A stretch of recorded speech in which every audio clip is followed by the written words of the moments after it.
Okay, let's mount this transformer back as it was. So I have to use bolts and the spacers. Okay, like this. Okay, let's try. So this was like this, and then I have to put the screw here, and they should pass through this like this. Okay, let's try. Now it's a little bit difficult because it's here, but we can take a pair of tweezers.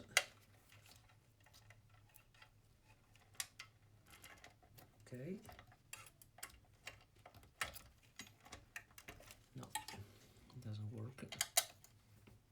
Let's try with the hands. No, it's difficult to center the spacer, so let's use another kind of pliers. Actually, a longer tweezer like this. It's also more robust, so it will hold in a more convenient way. Okay, let's do it like this. Okay, this is okay. Now this one, which I believe is the most difficult because it's on the other side, or maybe not. Let's see. Okay, so this goes here.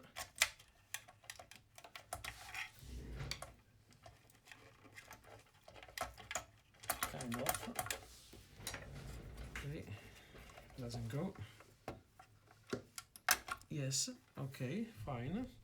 And then let's put the last one here.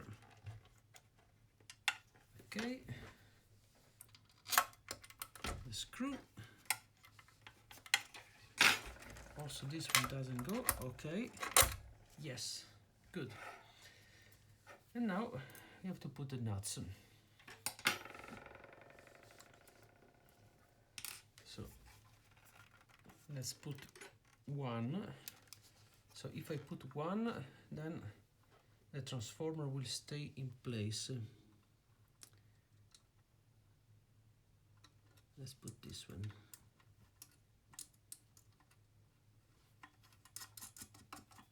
Okay. So now I notice that I made a mistake, but it's easy to solve it because I forgot to pass one screw through this ring here, which is the one that makes the ground connection for safety reasons. Okay, so let's put this one.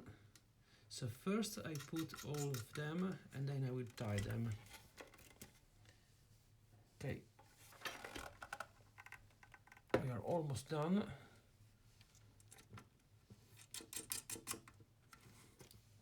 And the last one.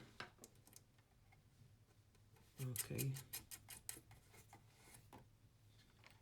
Okay, like this. Now the two connectors, so the blue was on the left and the black was on the right.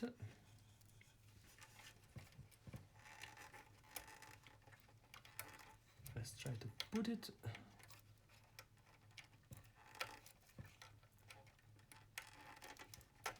Okay, the first is in. Let's put the second one.